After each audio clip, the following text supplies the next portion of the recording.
Pada kesempatan kali ini, kita akan mempelajari tentang menerapkan ragam hias pada bahan kayu. Peta kompetensi pembelajaran. Di sini kita akan membahas penerapan ragam hias pada bahan kayu, meliputi teknik menggambar, teknik melukis, dan pengertian ragam hias pada bahan kayu.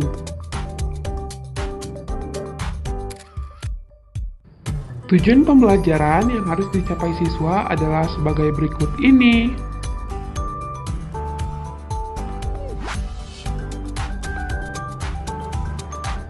Ragam hias selain diterapkan pada tekstil, dapat dijumpai juga pada bahan kayu.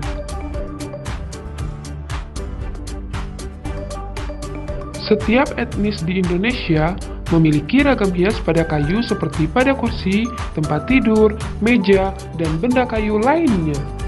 Fungsi ragam hias tidak hanya untuk menambah keindahan atau estetika, tetapi juga memiliki simbol atau makna.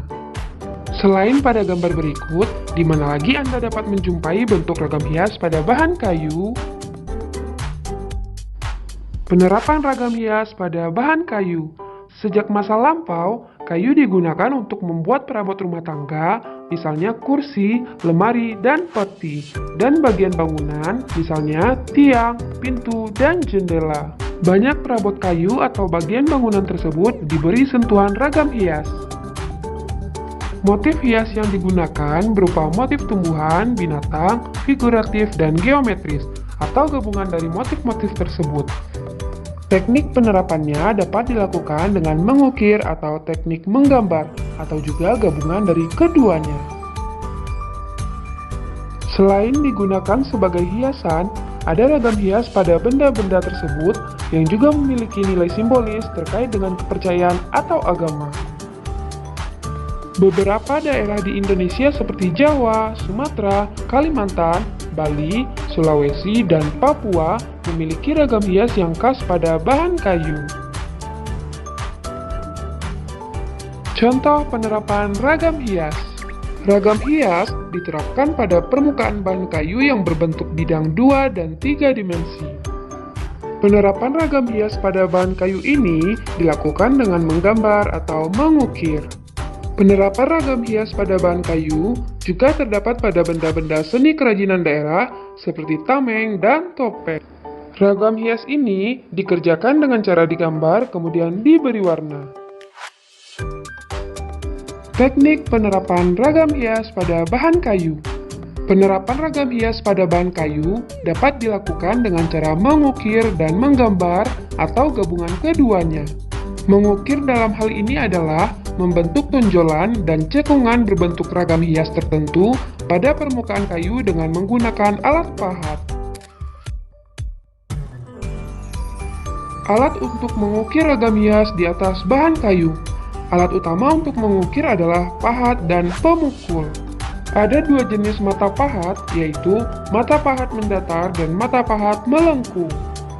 Pahat terdiri atas 4 jenis, yaitu yang pertama, pahat kuku atau penguku. Pahat ini berbentuk lengkung seperti kuku manusia, berfungsi untuk mengerjakan bagian yang lengkung, melingkar, membentuk cembung, cekung, ikal, dan pecahan aris maupun pecahan cawen. Yang kedua, pahat lurus atau penyilat. Pahat ini berbentuk lurus, digunakan untuk mengerjakan bagian yang lurus atau rata. Yang ketiga, pahat lengkung setengah bulatan atau pahat kol. Pahat ini berbentuk melengkung setengah bulatan, digunakan untuk bagian-bagian cekung yang tidak dapat dikerjakan dengan pahat kuku. Yang keempat, pahat miring atau pengot. Mata pahat pengot berbentuk miring, meruncing, dan tajam sebelah, digunakan untuk membersihkan sudut sela-sela ukiran dan meraut bagian-bagian yang diperlukan. Pemukul. Alat pemukul yang digunakan dalam kegiatan mengukir umumnya terbuat dari kayu, meskipun ada juga yang menggunakan palu besi dan batu.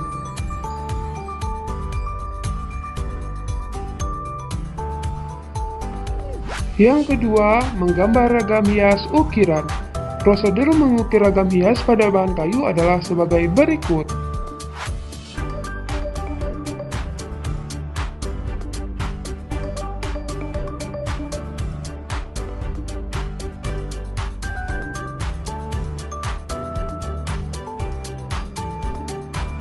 Contoh melukis ragam hias di atas bahan kayu.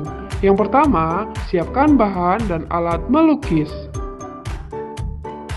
Yang kedua, siapkan bahan kayu. Yang ketiga, buatlah rancangan gambar ragam hias pada kertas. Yang keempat, pindahkan gambar rancangan tersebut pada permukaan bahan kayu. Yang kelima, menerapkan cat untuk menyelesaikan gambar. Dan yang terakhir, berikan lapisan vernis atau cat transparan pada permukaan kayu. Sampai di sini, apakah Ananda sudah mengerti? Jika sudah, silakan tulis ringkasan materi kita hari ini.